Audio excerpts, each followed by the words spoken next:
Hi guys, I'm Gasha. Welcome to the channel and welcome as always to our coffee times to talk about books. And today of course I'm here to talk to you about all the things I read in the month of June. It's coffee time. So in June I feel like I have read quite a lot, but because I have reread the whole Heartstopper series and I read a couple of short things, so I think all in all it was like 17 things, but some of them are rereads and short stuff, so I'm here to talk to you about all of it. Now I am recording this video less than 24 hours before I'm gonna be sitting in a plane on my way to London, so I hope that I can get this video up today. I still have to pack all my stuff for Youll, but I am extremely excited to go. I also got my backpack on time so that people know that I have a problem.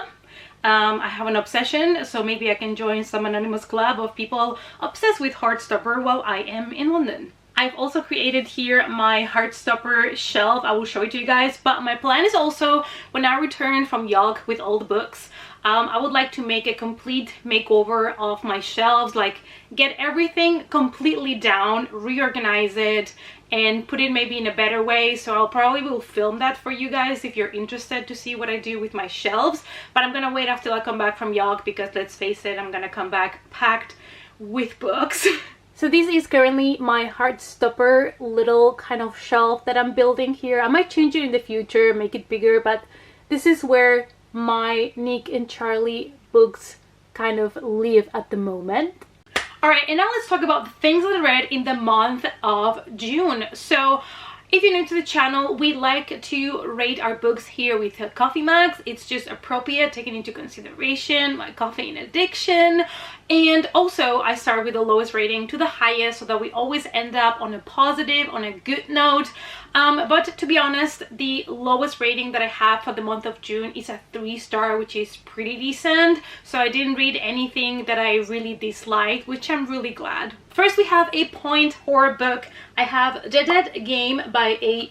Bates, and this one I wanted to read it because it is about a group of friends that are trying to seek revenge on people that have done them wrong at school, and they try to make certain pranks on them, but they soon realize that these pranks are turning really dangerous. It's getting really real. People are actually getting hurt, and the question is, will they be able to stop this before it is too late? Even though I did like the idea for the book, and I tend to like this type of stories, and even though the book was fast-paced and quick to read and everything, it has not been one of my favorite point horror books, but as always I do enjoy them. It's this kind of like books that you know they might not be the very best, they might not be all 5 stars, but you just cannot stop binging them. The Haunting of Grimshaw Manor by Mark E. Drotos, and this one I got on my Kindle.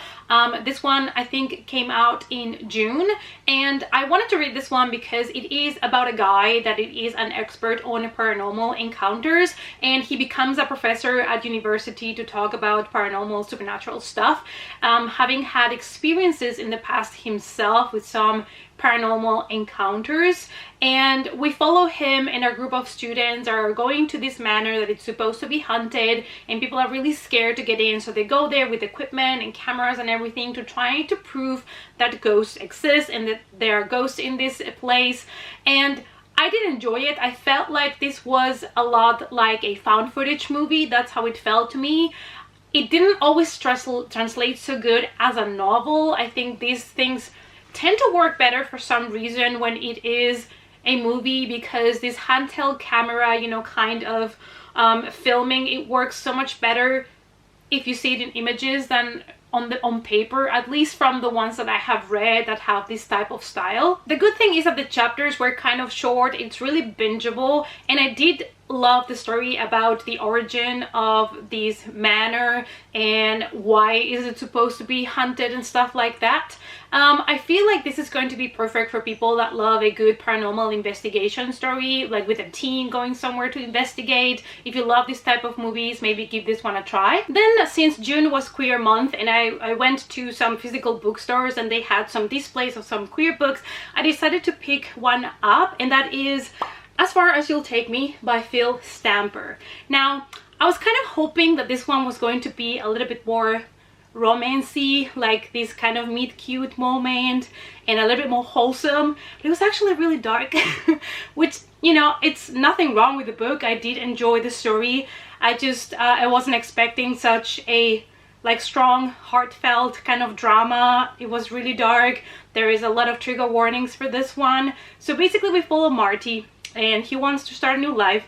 He comes from a very small town where he's always been judged for being gay, and he decides to move to the UK to try to live with his cousin and find a job there. He just wants to, you know, go out of home and go live somewhere else, start a new adventure in his life, and meet other people that are not gonna judge him for who he is. And he ends up finding some friends, but like I said, this is not a positive story. It talks about toxic relationships, about homophobia, about eating disorders, so just, you know, be aware of that before you go into it. I would say that this is a book perfect for people that are looking for what it really feels like a true story. And I read in the author's note that he was inspired by some events that happened in real life in order to create this character and the character's experiences. So this is a story, of course, of somebody trying to come to terms with their own sexuality, trying to find their place in the world, and trying to find his chosen family. So if that's something that you would like to read about, then pick this one up. But just keep in mind, it's not really this meet-cute kind of romance book. It's more of a darker, more kind of like true story about this guy trying to find a place in the world where he doesn't feel judged. Next we have The Night Shift by Alex Finlay, and I have to say I was a little bit disappointed, because when I read the synopsis of this book, I was hoping for a kind of final girl trope, because the story follows a series of murders. One day in the 90s, in a video store, there was a killer that killed all the teenagers that were working that night, the night shift, except one that was a survivor, and it was a girl. And then 15 years later, there's another kind of mass murder at another type of store, and also everybody dies except one girl that is the final girl. So I was hoping for kind of like a true crime story with a little bit of focus maybe on the trope of the final girl, and that was not exactly what I got. So I feel like maybe it was just my expectations that were not met. There is nothing wrong with the thriller. My other issue was that the story was extremely fragmented. You follow different characters, and every chapter that are very short follows a different character, a different perspective, and it starts to get a little bit messy. Like, you can follow up with the story, but I didn't feel like I was getting invested with any of the characters, because every couple of pages it would change from one character to the next, and that made it a little bit difficult for me to really connect with the characters. We follow a lawyer, a detective, the final girls, other characters, and it's just a lot. So I kind of felt like that made this overall story not really work for me. And in the story we follow all of these characters basically trying to figure out what happened in those nights when the murders happened, if it's the same killer, if it's somebody else, is it a copycat. So there are a couple of twists and turns in the story, but I just felt like I was not as invested as I should have been. So I didn't also really care for the characters, so that impacted as well probably how I felt about the ending and all of that. I feel like this is going to be perfect for people that just enjoy a more typical detective murder investigation, because at the end of the day I felt like that was more what it was about, instead of, you know, a real serial killer and true crime and final girls. That's not exactly what I got, so I'm sad about that. I might still give the author another chance. I didn't have problems with his writing. I just hope that his other books are not so extremely fragmented in teeny tiny chapters about so many different characters, because that was a little bit, you know, it just made me lose the focus. And now I have the perfect murder mystery, the perfect whodunit for middle grade readers. This one was so cute, and that is Midnight at the Barclay Hotel by Flora Bradley. And I gotta say, I really enjoyed this one, even though it was really predictable for me as an adult. Like, at the very beginning of the book, I already saw things coming miles away, but that did not disrupt my enjoyment as an adult of this book. We follow a couple of kids that have to go to spend the weekend at a hotel that is supposed to be haunted after the parents received an invitation. So the kids get there and there is an announcement that somebody has been killed, and they are all there to try to figure out who killed this person. So that's basically the murder mystery setting that we get at the beginning. And after that, the kids are going to try to investigate, and they want to figure out if ghosts really exist or not, and they want to prove it. And it's really cute, and I really liked it. I really enjoyed it. I think it's perfect for middle grade readers if you have anybody that you know, or you have kids at home yourself. When it comes to the horror and the spookiness, I feel like this one is more on the lower level. It's not really creepy or spooky, so it's perfect also for people that don't like too many like scary stuff in their books. Jay's Gay Agenda by Jason June. I picked this one up because I was more in the mood for another queer romance, and I heard this one was funny, so I decided to pick this one up, and it was actually really funny. This is about a guy that, again, he lives in a small town. Everybody knows that he's out as a gay man, and there is a lot of judgment that comes from the schoolmates and stuff. So when his family decides to relocate to Seattle, he's really excited to finally have a fresh start, to meet new people, to get to know actually queer people in the community and people that understand him. So he's really excited. He's also never been kissed, so he has a list of things that he wants to do, like, you know, kiss a boy, hold a boy's hand, and it's just really wholesome. I did have a couple of problems with it because I feel like a lot of times the main character had some choices. He made some choices and some decisions that I didn't agree with, and I thought they were a little bit selfish and maybe a little bit out of character. But nevertheless, this was a fun, quick read, you know, and it did have those cute meet-cute moments. So I definitely would like to pick more by the author. Then, since I am still waiting here in the Netherlands for the Black Phone to come to the cinemas, which still not out, I decided to read the short horror story by Joe Hill that the movie is based on. And since it is a very, very short story, I cannot really tell you too much. It is about this guy called the Grabber that it is rumored that has been kidnapping kids for years. And we also follow the story of one of those kids. That's all I want to say, because yeah, it's very short, so it's really easy to spoil it. I mean, if you've seen the trailer of the movie, you kind of know where this is going. But I felt like it got really dark and really disturbing, like really fast towards the end, which you know, was something that I did enjoy. And I'm really, really excited for the film, but I still don't know when they are going to show it here. They have been showing the trailer of the Black Phone for months, and now that it's officially out, it's not on the cinema. Like, why are they playing with my feelings like this? Then we have Inheriting Her Ghost by Ace H. Cooper, and this was so good. I'm gonna tell you already, if you love gothic, Victorian, classic ghost stories, pick this one up. It was amazingly written. It is so beautiful, and I really love the story. Also because we follow a woman that it is single, has no kids, has no need to marry. We are in the 1800s, so she's really frowned upon because she's not what people consider, you know, a good woman. She's also a middle-aged woman, which I also really appreciated, you know, because most of these books where a girl inherits a mansion or a haunted house, it's mostly teenagers or people that are in their 20s. So I actually like that she was middle-aged, and this was just so creepy and atmospheric, and the author really took the time to kind of build the story and the characters and to really give us an understanding of the house and the surroundings, and it's slowly unraveling the story of everything that had happened in that house, and I just really loved it. I really liked that the main character was just unapologetically herself, and she didn't care about what people had to say about her, and she decided to move into this house and do her own thing. So this is going to be perfect for a cozy winter ghost story, haunted house. It's also a novella, so it is not too long, and I definitely recommend it to you guys, especially if you love some good gothic haunted house stories. Then I read Black Mouth by Ronald Malfi. I also got an early copy of this thanks to NetGalley, and I was really excited because you guys know that I really liked Come With Me. I did enjoy this one a little bit less than Come With Me, even though I expected to love this one more because it has some parallels with It by Stephen King.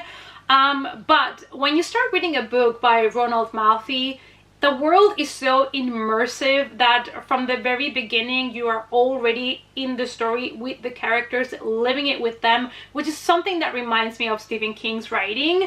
And this story is very much similar to it. We have a group of adults that go back to their hometown to fight an evil that they already encountered when they were children. So we are going to be basically hearing the story from the present when they're adults and they meet again, and they've already, you know, established their lives and they haven't seen each other for years. And we're also going to hear the story from back in the day when they were kids, so we go back and forth in time in order to understand everything that happened to them when they were kids and to understand what kind of evil they're fighting now. So this is a great supernatural mystery thriller, and it does get really, really dark. The group of friends that we follow when they were children, they met someone in the woods, and that changed their lives forever. I really enjoyed it to see how everything in the story connected. I think it's really creepy. It gets really under your skin, especially towards the end. Everything gets so dark and the horror really like goes up. So I think if you've enjoyed all the books by Ronald Malfi, definitely pick this one up. If you loved It by Stephen King, I also feel like you should give this one a chance. Henry Hamlet's Heart by Rhiannon Wild, and this one I picked up because I was still in the mood for more meet cute queer romance books, and this one was on NetGalley. I believe it was already published back in 2018, but I feel like it's the first time it's going to be published in the US or something like that. That is why NetGalley had it.